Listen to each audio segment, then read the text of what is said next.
आज मैं आप सबके लिए लेके आई हूँ गुजरात की बहुत ही फेमस मिठाई की रेसिपी, जिसे अमृत पाक कहते हैं। और ये झटपट से बनके तैयार हो जाता है। घर के ही कुछ सामान से इतनी ज़्यादा टेस्टी और बढ़िया मिठाई आप बना पाएंगे। तो चलिए बिना देर किए शुरू करते हैं इस मिठाई को बनाना, जो कि झटपट से बनके तैयार हुई है। आप इसे तोड़ेंगे तो एकदम सॉफ्ट रहेगी, मुलायम रहेगी और इस मिठाई में कई फ्लेवर आपको टेस्ट में आएंगे।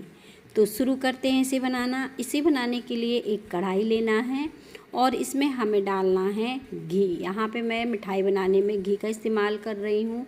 घी तेल आप कुछ भी ले सकते हैं। 1/3 कप मैंने यहाँ पे घी डाला है। अब घी को हम थोड़ा सा गरम कर लेंगे। आप चाहो तो पैकेट वाला घी भी इस्तेमाल कर सकते हो, ईज़िली ये मार्केट में पैकेटों में आ जाता है। और वैसे घर का घी अगर आपके पास हो तो वो भी इस्तेमाल कर सकते हो। कोई भी घी से आप इस मिठाई को बना सकते हो।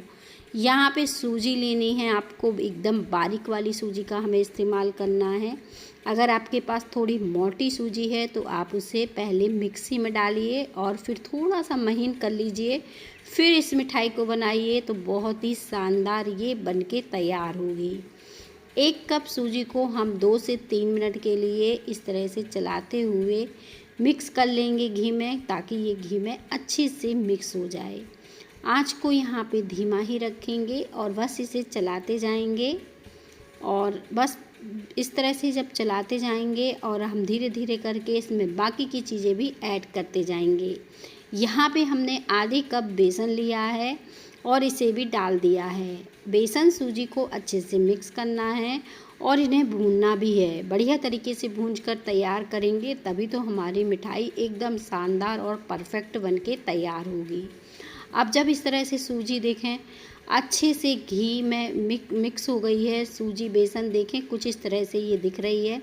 आप चाहो तो इसमें थोड़ा सा घी और ऐड कर सकते हो, और या फिर इसी तरह से कम घी में भी इसे बना के तैयार कर सकते हो।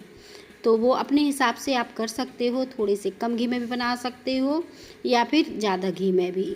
आप देखें इस तरह से जब चलाते हुए 2 से 3 मिनट हुआ तो इसमें मैंने 1/4 चम्मच मतलब 1/4 कप ये मैदा डाल दी है। अगर ये चम्मच से नापें तो 3 चम्मच है। और इस तरह से डालने के बाद ये सारी चीज़ों को बढ़िया तरीके से भूनकर तैयार करना है। थोड़ा टाइम लगेगा पर ये जो मिठाई जो है बनके जब तैयार होगी बहुत ही शानदार लगेगी खाने में।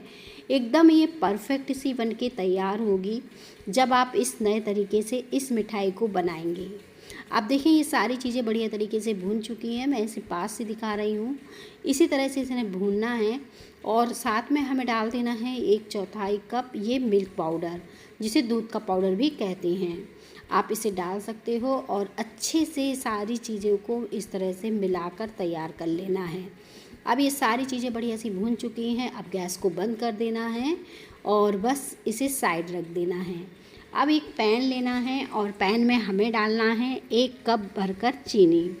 यहाँ पर आप चाहो तो मिश्री से भी इस मिठाई को बना सकते हो, और मैंने यहाँ पे चीनी का इस्तेमाल किया है। अब 1 कप चीनी में हम इसमें पानी ऐड कर देंगे, तो जितनी ही चीनी है उतना हमें पानी डाल देना है। तो कप से नाप के डाल दीजिएगा कुछ इस तरह से। थोड़ा सा देखें कप हमने खाली रखा है, बहुत ज़्यादा नहीं भरा है, और इस तरह से डाल दिया है। अब देखें इस तरह से इसको चलाते जाएंगे ताकि इसमें उबाल आ जाए। उबाल आने के बाद भी आपको इसे 3 से 4 मिनट के लिए पकाना है, क्योंकि चाशनी को एकदम पतला नहीं रहना चाहिए, थोड़ा सा गाढ़ी होना चाहिए, या फिर कहें हल्का सा जो एक तार होता है वो बनना चाहिए। तो बस इस तरह से चलाते जाइए, 3 से 4 मिनट के लिए बस पका लीजिए आप। इतनी गाढ़ी ही चाशनी हमारी अच्छे से बनके तैयार हो गई है। देखिए मैं पास से दिखा रही हूँ, ये अगर छू के देखें तो तेल जैसी आपको चिपचिपी लगेगी। तो बस चाशनी को हम इतना ही पकाएंगे और गैस को बंद कर देंगे। अब ये सारी चीज़ें बढ़िया तरीके से देखें भून चुकी हैं और अच्छे से ये मिक्स हो गई हैं। तो मैंने कढ़ाई को दोबारा से गैस पे रखा है, आंच को बिल्कुल धीमे पे रखा है, और चाशनी डाल के अब 3 से 4 मिनट के लिए इसे पका लेंगे। 3 से 4 मिनट में ही ये थिक होना शुरू हो जाएगी और एकदम परफेक्ट आपकी मिठाई बनके तैयार होगी। जैसे मैंने बताया, इस मिठाई में आपको कई फ्लेवर मिलेंगे खाने में, और खाने में बहुत ही स्वादिष्ट लगने वाली है।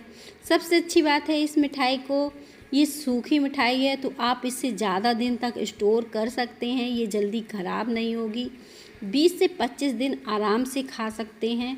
और अब देखें लास्ट में क्या करना है, जब इस तरह से थिक हो जाए इसे पकाते हुए, तो इसमें हमें इलायची का पाउडर डाल देना है। इलायची का पाउडर डालने के बाद 3 से 4 मिनट के लिए और हम इसे पकाएंगे, क्योंकि अभी ये देखें बहुत ही पतली है, ये जल्दी सेट नहीं होगी।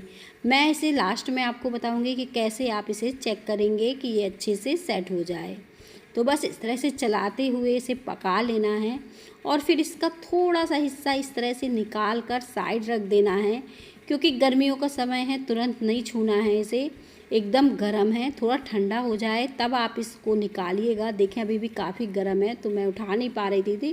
थोड़ा ठंडा कर लेते हैं। ठंडा करने के बाद आप इसका एक गोला बनाएंगे तो ईज़िली ये गोला बनेगा कुछ इस तरह से। तो इस तरीके से आप चेक कर सकते हो। अब देखें परफेक्ट हमारा ये बनके तैयार हो चुका है। गैस को बंद करने के बाद केक टिन ले लीजिए या फिर कोई थाली ले लीजिए मिठाई को सेट करने के लिए, जिसमें भी आप मिठाई को सेट करना चाहें। हल्का सा ग्रीस कर दीजिए, नीचे बटर पेपर लगा देंगे तो मिठाई आसानी से निकल आती है। और इस तरह से जब बटर पेपर मैंने लगाया और फिर इस मिठाई को इस कंटेनर में डाल दिया। अब बस इसे अच्छे से हमें फैला देना है ताकि ये बढ़िया तरीके से सेट हो जाए।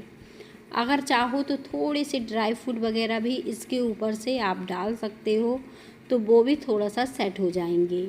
और एकदम परफेक्ट बढ़िया आपकी मिठाई देखें बनके तैयार हो गई है। और इसमें देखें अब मैंने थोड़े से कटे हुए ड्राई फ्रूट भी डाल दिए हैं और इसे अच्छे से दबा के थोड़ा सा चिकना कर लिया है। अब जब ये सेट हो गई थी 20 से 25 मिनट आराम से इसे लग गए हैं, तो किनारों पर मैंने चाकू लगाई और इसे पलट दिया। और देखा ये प्लेट जो है बहुत ही छोटी है, तो मैं इसे बटर पेपर हटाने के बाद इसे इस तरह से हटा लूँगी, तभी इसके मैं पीसेस कट कर पाऊँगी। अब देखें एकदम परफेक्ट बढ़िया ये सेट हुई है। तो बस प्लेट को मैंने साइड हटाया और इस मिठाई में कुछ इस तरह से निशान लगाए और फिर मैंने इसमें कट लगा दिए। आप देखें एकदम परफेक्ट ये सेट हुई है, बढ़िया इसके पीसेस कट हुए हैं। बहुत ही टेस्टी और बढ़िया मिठाई आपकी बनके तैयार हो गई है। इस मिठाई को जैसे मैंने बताया 20 से 25 दिन तक आराम से खाइए। ऊपर से ड्राई फ्रूट भी डाल लीजिए थोड़े से कटे हुए। अगर आज की रेसिपी आप सबको अच्छी लगे तो रेसिपी को लाइक करिएगा और मुझे कमेंट में बताइएगा कि कैसी लगी हमारी ये परफेक्ट मिठाई की रेसिपी।